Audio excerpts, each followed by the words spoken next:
you don't fit in. Look who's in the reject bin. It's the Raggy Dolls. Raggy Dolls. Raggy Dolls. Raggy Dolls. Dolls like you and me. Raggy Dolls. Raggy Dolls. Raggy Dolls. Raggy Dolls. Made him perfectly. So if you got a bump on your nose or lumps on your toes, do not despair. Be like the Raggy Dolls and say I just don't care. 'Cause Raggy Dolls, Raggy Dolls. Raggy Dolls, Raggy are Dolls. happy just to be Raggy Dolls, Raggy Dolls, dolls like you and me. The Raggy Dolls were in London, staying with their good friend Ragamuffin, the travelling doll. Ragamuffin was living in the basement of an old derelict house near one of the main London railway stations. "Well, what do you think of London?" said Ragamuffin. Well, to be perfectly honest, we haven't seen very much of it yet, said Dotty. and what we have seen has been very scary. Added Lucy. Not to mention all this noise, said Princess. Just then, they heard the sound of fire engine bells and a police siren. Oh, I know it's not perfect, said Ragamuffin, but as you know, I never stay in one place for long. How do you manage not to be seen? Asked Lucy. There are so many people about in London. Far too many, if you ask me, declared Sad Sack. Ah, yes, chuckled Ragamuffin. But they're all much too busy thinking about themselves to notice a little doll like me. But surely you still have to be extremely careful, said Princess. Ragamuffin shrugged. I've always got my coat, he said. And to demonstrate, he flopped down onto the floor with his tattered coat on top. He looked just like a pile of old rags. Ragamuffin lifted his head. See? If they don't take much notice of me, they certainly don't take any notice of a pile of rags. said Dotty. It seems to me that if we want to go sightseeing, we all ought to wear rag coats. Ragamuffin shook his head. No, honestly, our only real problem is transport. London is a very big place. It would take us all day to walk to just one of the famous places. Oh dear, said Princess. It looks as if we shan't be seeing any of the sights after all. Ah, said Ragamuffin. That depends on what you mean by sights. There's lots to see and do in London. In no time at all, the Raggy Dolls found themselves riding underneath a fruit barrow, being pushed along by a cheerful Cockney street trader who kept shouting, "Lovely ripe bananas! Come and get your lovely ripe bananas! Lovely ripe bananas! Come and get your lovely ripe bananas!" Where's he taking us? said Lucy, finding London very strange indeed.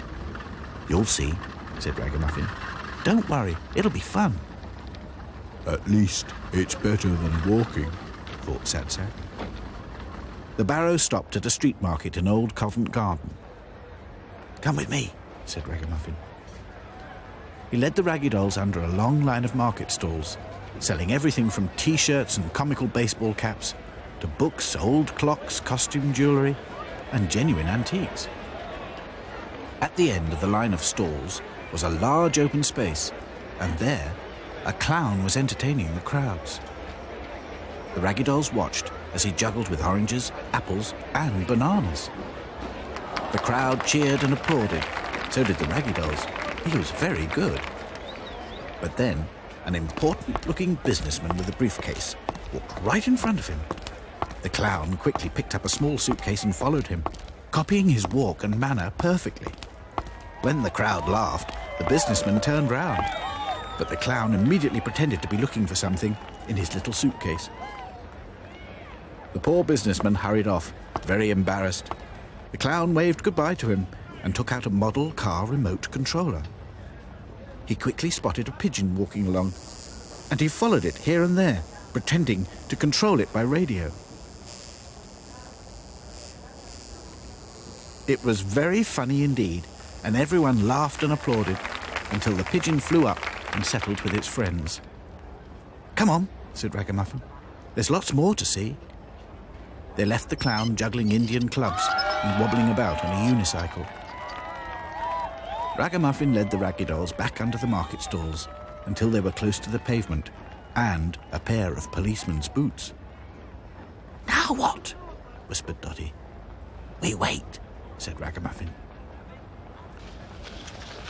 Soon a pair of expensive inflatable trainers walked up to the policeman's boots, and a large rucksack was dumped down beside them. Excuse me, please, said a foreign student. Can you tell me which way is the National Theatre? Certainly, said the policeman. Take the first left, then the second right, the left again, all the way down, turn right across Waterloo Bridge, and it's on your right, just past the Hayward Gallery and the Museum of the Moving Image. Well worth a visit, if you ask me. Thank you very much, said the student, picking up his rucksack once again, along with his new passengers. Peeping out of the rucksack, the Raggy Dolls had their first real sight of Big Ben and the Houses of Parliament. I wonder what they do in there, thought Sad Sack. Gracious me, whispered Lucy. I'd no idea the River Thames was so wide. As soon as they could, the Raggy Dolls climbed out of the student's rucksack, and Ragamuffin took them to a place where children practiced skateboarding. They hid behind a tree in a concrete tub and watched. The children were very good at it.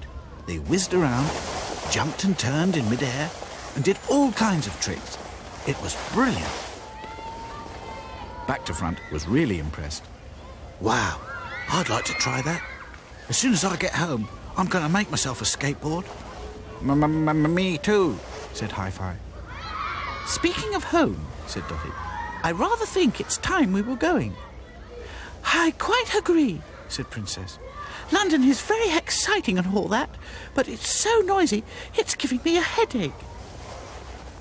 While the children whizzed about on their skateboards, the Raggy Dolls decided that they would stay the night with Ragamuffin and catch the first train home in the morning. On the way back to Ragamuffin's basement, the Raggy Dolls saw some more sights of London. Streets full of cars and buses, bumper to bumper, making the air all smelly. A cyclist was knocked off his bike by a taxi. I didn't see him, protested the driver to the ambulance man. He come up on the inside. Don't worry, he'll be all right. Thanks to his helmet.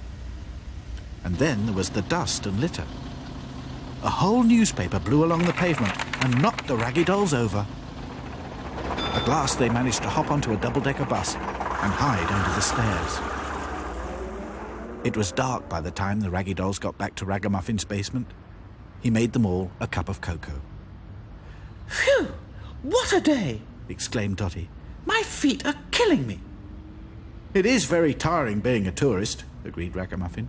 I'm worn out too. It's been really good of you to show us around, said Lucy. And you mustn't think I'm ungrateful or anything, but I really can't wait to get home. Me too, said Sad Sack. Even though the clown did make me laugh. And we did see Big Ben, said Back to Front. Don't forget the skateboarding, said Hi-Fi. Outside, another police siren sounded. No one seemed to notice them anymore. Claude yawned. Oh, la la, he said. That reminds me, it is because of the yawning that we came to London in the first place, n'est-ce pas? Absolutely, declared Princess. But after today, I promise never to be bored again. Everyone laughed, and soon they were all fast asleep, dreaming of being back in their nice, cosy, and peaceful reject bin. Raggy dolls, dolls like you and me. Raggy dolls, made imperfectly. So if you're not at ease with your knobbly knees and your fingers are all thumbs, stand on your two left feet and join our raggy doll chums. 'Cause raggy dolls are happy just to be. Raggy dolls, dolls like you and me.